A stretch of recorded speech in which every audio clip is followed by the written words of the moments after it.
நீங்கள் வானொலி destiny in Jesus Christ Tamil கிறிஸ்தவ வானொலி கனேடிய மண்ணிலிருந்து ஒலிபரப்பாகிறது. மார்க் 16:15, மத்தேயு 24:14 வசனத்தின்படி இயேசு சீசர்களை நோக்கி, நீங்கள் உலகெங்கும் போய் சர்வ சிருஷ்டிக்கும் சுவிசேஷத்தை பிரசங்கியுங்கள். ராஜ்யத்தினுடைய இந்த சுவிசேஷம் பூலோகம் எங்கும் உள்ள சகல யாதிகளுக்கும் சாட்சியாக பிரசங்கப்படும். அப்பொழுது முடிவு வரும் என்ற வசனத்தின்படி ஆத்துமாக்களை பரலோகத்தில் சங்கமிக்கும் வானொலி சங்கமம் சங்கமம் சங்கமம். யோபுடைய சரித்திரம் 1ஆம் அதிகாரம். தேசத்திலே யோபு என்னும் பெயர் கொண்ட ஒரு மனுஷன் இருந்தான்.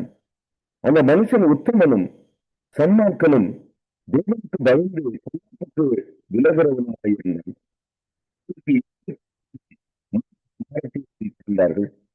அவனுக்கு 7,000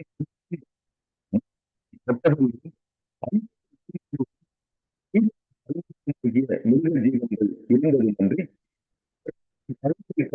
இருந்தார்கள்.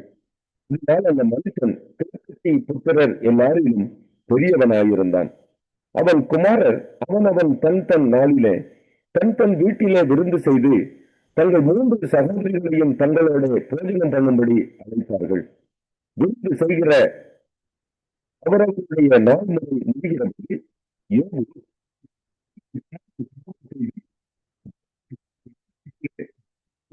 என்று சொல்லி அழைத்து அனுப்பி பரிசுத்தப்படுத்தி அதிகாலமே இழந்து அவர்கள் எல்லாருடைய இலக்கத்தின்படியையும் சர்வாங்க தகன பலிகளை செலுத்துவான்.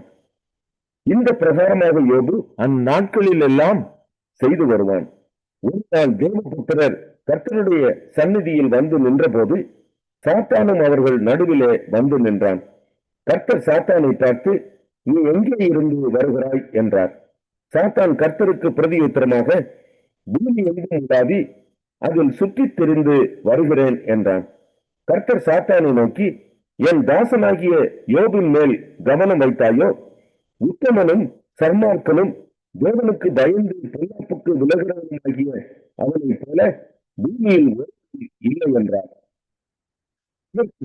கர்த்தருக்கு பிரதியுத்தரமாக, யோபு விருதாவாகவா தேவனுக்கு பயந்து நடக்கிறான்?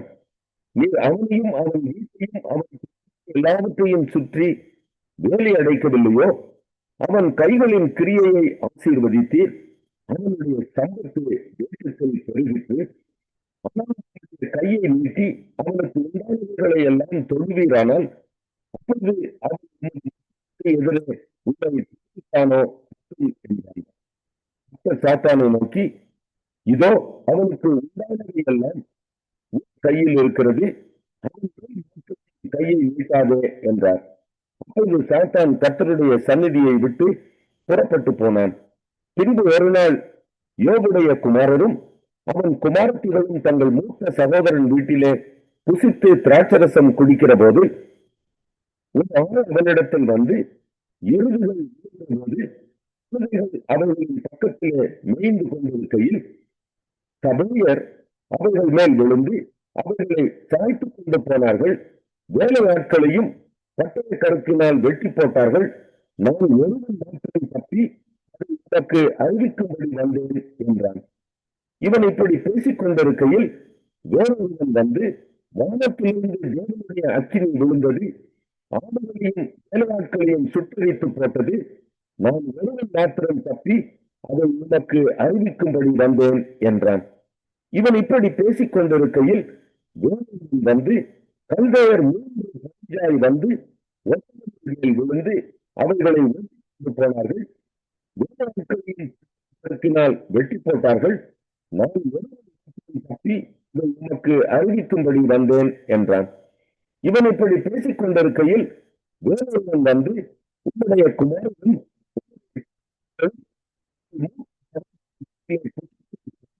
குடிக்கிற போது வனாந்தர வழியாய் பெருங்காற்று வந்து அந்த வீட்டின் 4 மூலையிலும் அடிக்க அது பிள்ளைகளின் மேல் விழுந்ததினால் அவர்கள் இறந்து போனார்கள். நான் வெள்ளம் மாத்திரம் தப்பி அதை உமக்கு அறிவிக்கும்படி வந்தேன் என்றான்.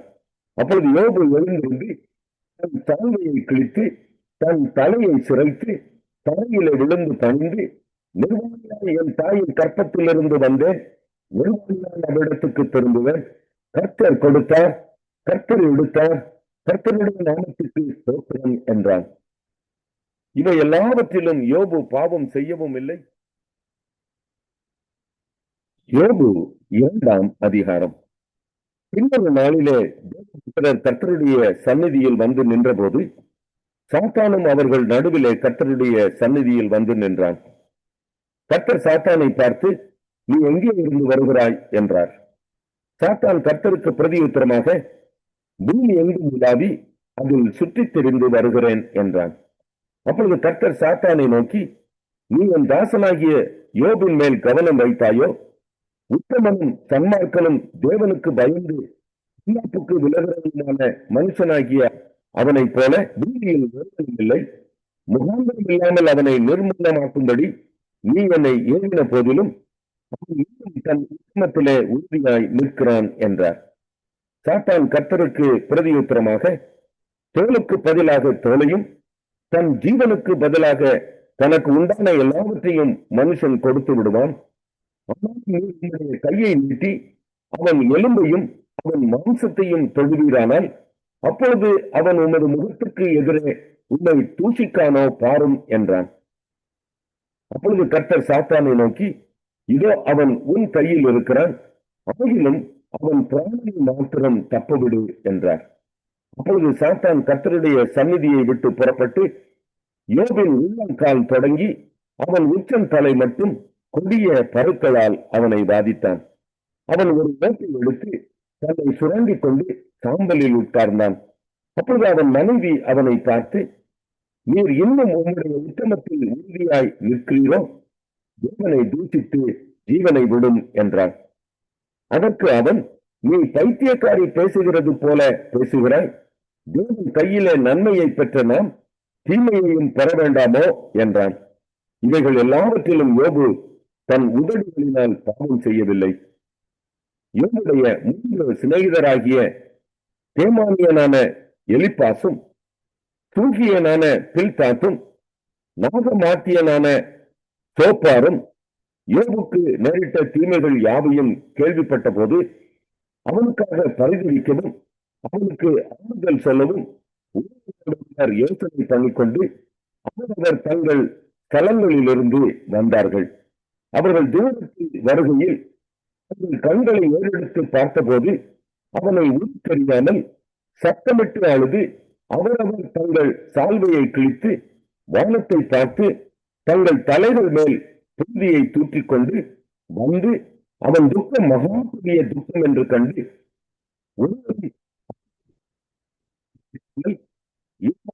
7 நாள் அவனோடு கூட. யோனா 2ஆம் அதிகாரம். அந்த மீனின் வயிற்றிலிருந்து யோனா தன் தேவனாகிய கர்த்தரை நோக்கி விண்ணப்பம் பண்ணி, என் நெருக்கத்தில் நான் கர்த்தரை நோக்கி கூப்பிட்டேன், அவர் எனக்கு உத்தரவு அருளினார். நான் பாதாளத்தின் வயிற்றிலிருந்து கூக்குரலிட்டேன், நீர் என் சத்தத்தை கேட்டீர். சமுத்திரத்தின் நடுமையமாகிய ஆழத்திலே நீர் என்னை தள்ளிவிட்டீர். நீரோட்டம் என்னை சூழ்ந்து கொண்டது, உம்முடைய வெள்ளங்களும் அலைகளும் எல்லாம் என் மேல் புரண்டது. நான் உமது கண்களுக்கு எதிரே இராதபடிக்கு தள்ளப்பட்டேன். ஆகிலும் இன்னமும் உம்முடைய பரிசுத்த ஆலயத்தை நோக்குவேன் என்றேன். தண்ணீர்கள் பிராண பரியந்தம் என்னை நெருக்கினது, ஆவி என்னை சூழ்ந்தது, கடற்பாசி என் தலையை சுற்றி கொண்டது. பர்வதங்களின் அடிவாரங்கள் பரியந்தமும் இறங்கினேன். எங்கேயும் என்னை அடைக்கிறதாயிருந்தது. ஆனாலும் என் தேவனாகிய கர்த்தாவே, நீர் என் பிராணனை அழிவுக்கு தப்புவித்தீர். என் ஆத்மாவில் தொழில் நினைத்தேன். அப்படி என் வந்து சேர்ந்தது. பொய்யான மாயையை பற்றி கொள்ளுகிறவர்கள் தங்களுக்கு வரும் கிருபையை தோற்கடிக்கிறார்கள். நானோவெனில் புதிய சத்தத்தோட பலியிடுவேன். நான் பண்ணின பொறுப்பினையை செலுத்துவேன். ரட்சிப்பு கர்த்தருடையது என்றான். கர்த்தர் மீனுக்கு கட்டளையிட்டார். யோனா 3ஆம் அதிகாரம். இரண்டாம் தரம் கர்த்தருடைய வார்த்தை யோனாவுக்கு உண்டாகி, அவர், நீர் எழுந்து மகாநகரமாகிய நினிவேக்கு போய் நான் உனக்கு கற்பிக்கும் வார்த்தையை நீ என்றார். யோனா எழுந்து கற்பிக்கும் வார்த்தையின்படியே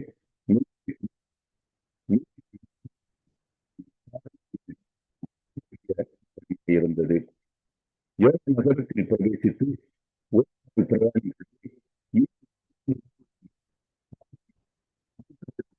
என்று கூறினான். அப்பொழுது உள்ள ஜனங்கள் தேவனை விசுவாசித்து உபவாசம் செய்யும்படி கூறினார்கள். பெரியோர் முதல் சிறியோர் மட்டும் இரட்டுடுத்திக் கொண்டார்கள். இந்த செய்தி நினிவேயின் ராஜாவுக்கு எட்டின போது அவன் தன் சிங்காசனத்தை விட்டு எழுந்து தான் உடுத்தியிருந்த உடுப்பை கழற்றி போட்டு இரட்டை உடுத்தி கொண்டு சாம்பலிலே உட்கார்ந்தான்.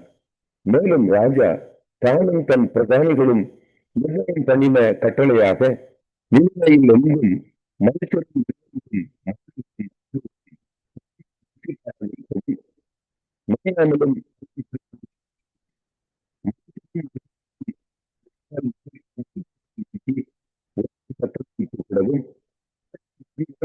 வழியையும்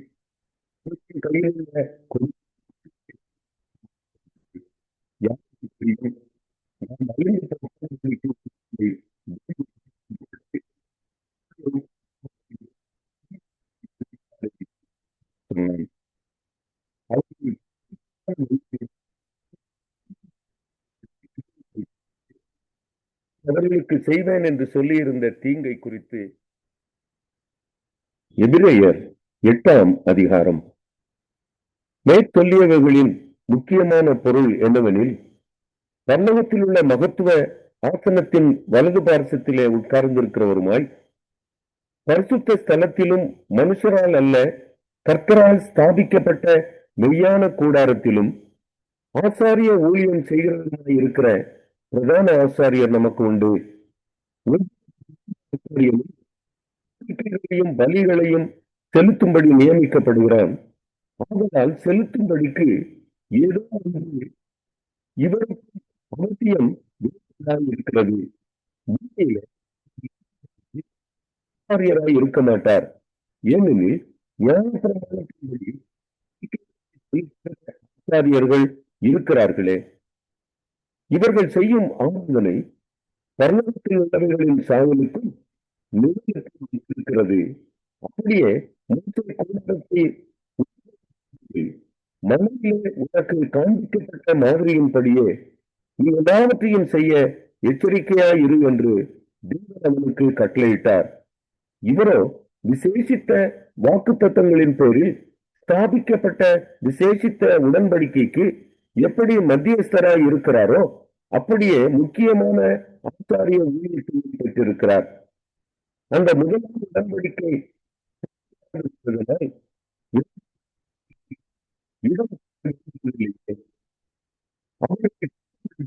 அவர்களை நோக்கி, இதோ கர்த்தர் சொல்லுகிறது என்னவெனில், இஸ்ரவேல் குடும்பத்தோடும் யூதா குடும்பத்தோடும் நான் புது உடன்படிக்கையை ஏற்படுத்தும் காலம் வருகிறது. அவர்களுடைய பிதாக்களை எகிப்து தேசத்திலிருந்து கொண்டு வரும்படிக்கு நான் அவர்களுடைய கையை பிடித்த நாளில் உடன்படிக்கையை போல இது இருப்பதில்லை. அந்த உடன்படிக்கையை அவர்கள் நியமிக்கவில்லை கற்றுச் சொல்லுகிறார்.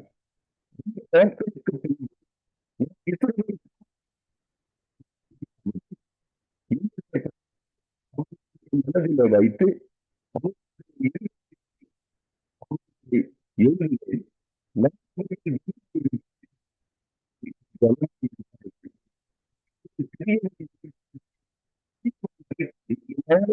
அறிந்தார்கள்.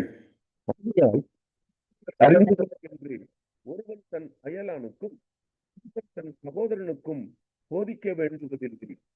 ஏனெனில் நான் அவர்கள் அநியாயங்களை கிருபையாய் மன்னித்து அவர்கள் பாவங்களையும் அக்கிரமங்களையும் இனி நிலையாமல் கர்த்தர் சொல்லுகிறார். அவர் சொல்லுகிறதுனாலே அதை பழமையாக்கினார். பழமையாகி இருக்கிறது உருவழி. எபிரேயர் 9ஆம் அதிகாரம். அன்றியும் முதலாம் உடன்படிக்கையானது ஆராதனைக்கேற்ற முறைமைகளும் பூமிக்குரிய பரிசுத்த ஸ்தலமும் உடையதாய் இருந்தது. எப்படி எனில், ஒரு கூடாரம் உண்டாக்கப்பட்டிருந்தது. அதன் முந்தின பாகத்தில் குத்து விளக்கும் மேஜையும் தேவ சமூக தப்பங்களும் இருந்தன. அது பரிசுத்த ஸ்தலம் என்னப்படும். இரண்டாம் திரைக்குள்ளே மகா பரிசுத்த ஸ்தலம் என்னப்பட்ட கூடாரம் இருந்தது. அதிலே பொன்னாற் செய்த தூப கலசமும் முழுவதும் பொத்தகடு பொதிந்திருக்கப்பட்ட உடன்படிக்கை பெட்டியும் இருந்தன. அந்த பெட்டியிலே மன்னா வைக்கப்பட்ட பொற்பாத்திரமும் ஆரோனுடைய தளிர்த்த கோலும் உடன்படிக்கையின் கற்பலகைகளும் இருந்தன. அதற்கு மேலே மகிமையுள்ள கேருபீன்கள் வைக்கப்பட்டு கிருபாசனத்தை நிழலிட்டிருந்தன. இவைகளை குறித்து விவரமாய் பேச இப்பொழுது சமயமில்லை. இவைகள் இவ்விதமாய் ஆயத்தமாக்கப்பட்டிருக்க ஆசாரியர்கள் ஆராதனை முறைமைகளை நிறைவேற்றும்படிக்கு முதலாம் கூடாரத்திலே நித்தமும் பிரவேசிப்பார்கள். இரண்டாம் கூடாரத்திலே பிரதான ஆசாரியன் மாத்திரம் வருஷத்திற்கு ஒரு தரம் இரத்தத்தோடு பிரவேசித்து அந்த இரத்தத்தை தனக்காகவும் ஜனங்களுடைய தப்பிதங்களுக்காகவும் செலுத்துவான். அதனாலே முதலாம் கூடாரம் நிற்கும் அளவும் பரிசுத்த ஸ்தலத்திற்கு போகிற மார்க்கம் இன்னும் வெளிப்படவில்லை என்று பரிசுத்த ஆவியானவர் தெரியப்படுத்தி இருக்கிறார். அந்த கூடாரம் இக்காலத்துக்கு உதவுகிற ஒப்பனையாய் இருக்கிறது. அதற்கேற்றபடியே செலுத்தப்பட்டு வருகிற காணிக்கைகளும் பலிகளும் ஆராதனை செய்கிறவனுடைய மனசாட்சியை பூரணப்படுத்த கூடாதவைகளாம். இவைகள் சீர்திருத்தல் உண்டாகும் காலம் வரைக்கும் நடந்தேறும்படி கட்டளையிடப்பட்ட போஜன பானங்களும் பலவித ஸ்நானங்களும் சரீரத்துக்கேற்ற சடங்குகளுமே அல்லாமல் வேறல்ல. கிறிஸ்துவானவர் வரப்போகிற நன்மைகளுக்குரிய பிரதான ஆசாரியராய் வெளிப்பட்டு கையினால் செய்யப்பட்டதாகிய இந்த சிருஷ்டி சம்பந்தமான கூடாரத்தின் வழியாக அல்ல, பெரிதும் உத்தமமுமான கூடாரத்தின் வழியாகவும் வெள்ளாட்டுக்கடா இளங்காளை இவைகளுடைய இரத்தத்தினாலே அல்ல, தம்முடைய சொந்த இரத்தத்தினாலும் ஒரே தரம் மகா பரிசுத்த ஸ்தலத்திலே பிரவேசித்து நித்திய மீட்பை உண்டு பண்ணினார். அது எப்படி எனில், காளை வெள்ளாட்டுக்கடா இவைகளின் இரத்தமும் தீட்டுப்பட்டவர்கள் மேல் தெளிக்கப்பட்ட கடாரியின் சாம்பலும் சரீர சுத்தி உண்டாகும்படி பரிசுத்தப்படுத்துமானால் நித்திய ஆவியினாலே தம்மை தாமே பழுதற்ற பலியாக தேவனுக்கு ஒப்பு கொடுத்த கிறிஸ்துவனுடைய இரத்தம் ஜீவனுள்ள தேவனுக்கு ஊழியம் செய்வதற்கு உங்கள் மனசாட்சியை செத்த கிரிகையாளர சுத்திகரிப்பது எவ்வளவு நிச்சயம். ஆகையால் முதலாம் உடன்படிக்கையின் காலத்திலே நடந்த அக்கிரமங்களை நிவர்த்தி செய்யும் பொருட்டு அவர் மரணம் அடைந்து அழைக்கப்பட்டவர்கள் வாக்கு தத்தம் பண்ணப்பட்ட நித்திய சுதந்திரத்தை அடைந்து கொள்வதற்காக புது உடன்படிக்கையின் மத்தியஸ்தராயிருக்கிறார். ஏனென்றால் எங்கே மரண சாதனம் உண்டோ அங்கே அந்த சாதனத்தை எழுதினவனுடைய மரணமும் உண்டாக வேண்டும். எப்படி எனில், மரணம் உண்டான பின்பே மரண சாதனம் உறுதிப்படும். அதை எழுதினவன் உயிரோடு இருக்கையில் அதற்கு பலன் இல்லையே. அந்தபடி முதலாம் உடன்படிக்கையும் இரத்தம் இல்லாமல் பிரதிஷ்டை பண்ணப்படவில்லை. எப்படி எனில், மோசே நியாயப்பிரமாணத்தின்படி சகல ஜனங்களுக்கும் எல்லா கட்டளைகளையும் சொன்ன பின்பு இளங்காளை வெள்ளாட்டுக்கடா இவைகளின் இரத்தத்தை தண்ணீரோடும் சிவப்பான ஆட்டு மயிரோடும் ஈசோப்போடும் கூட எடுத்து புஸ்தகத்தின் மேலும் ஜனங்கள் எல்லார் மேலும் தெளித்து, தேவன் உங்களுக்கு கட்டளையிட்ட உடன்படிக்கையின் இரத்தம் இதுவே என்று சொன்னான்.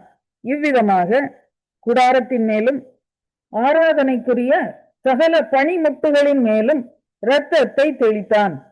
நியாய பிரமாணத்தின்படி கொஞ்சம் குறைய எல்லாம் இரத்தத்தினாலே சுத்திகரிக்கப்படும். இரத்தம் சிந்துதல் இல்லாமல் மன்னிப்பு உண்டாகாது. ஆதலால் பரலோகத்தில் உள்ளவைகளுக்கு சாயலானவைகள் இப்படிப்பட்ட பலிகளினாலே சுத்திகரிக்கப்பட வேண்டியதாய் இருந்தது. பரலோகத்தில் உள்ளவைகளோ இவைகளிலும் விசேஷித்த பலிகளாலே சுத்திகரிக்கப்பட வேண்டியதாமே. அந்தபடி மெய்யான பரிசுத்த ஸ்தலத்துக்கு அடையாளமான கையினால் செய்யப்பட்டதாய் இருக்கிற பரிசுத்த ஸ்தலத்திலே கிறிஸ்துவானவர் பிரவேசியாமல் பரலோகத்தில் தானே இப்பொழுது நமக்காக தேவனுடைய சமூகத்தில் பிரத்யட்சமாகும்படி பிரவேசித்திருக்கிறார். பிரதான ஆசாரியன் அந்நிய இரத்தத்தோடு வருஷந்தோறும் பரிசுத்த ஸ்தலத்துக்குள் பிரவேசிக்கிறது போல அவர் அநேகம் தரம் தம்மை பலியிடும்படிக்கு பிரவேசிக்கவில்லை. அப்படி இருந்ததானால் உலகம் உண்டானது முதற்கொண்டு அவர் அநேகம் தரம் பாடுபட வேண்டியதாய் இருக்குமே. அப்படி அல்ல, அவர் தம்மை தானே பலியிடுகிறதுனாலே பாவங்களை நீக்கும் பொருட்டாக இந்த கடைசி காலத்தில் ஒரே தரம் வெளிப்பட்டார். அந்தியும் ஒரே தரம் மரிப்பதும் பின்பு நியாய தீர்ப்படைவதும் மனுஷருக்கு நியமிக்கப்பட்டிருக்கிறபடியே கிறிஸ்துவும் அநேகருடைய பாவங்களை சுமர்ந்து தீர்க்கும்படிக்கு ஒரே தரம் பலியிடப்பட்டு தமக்காக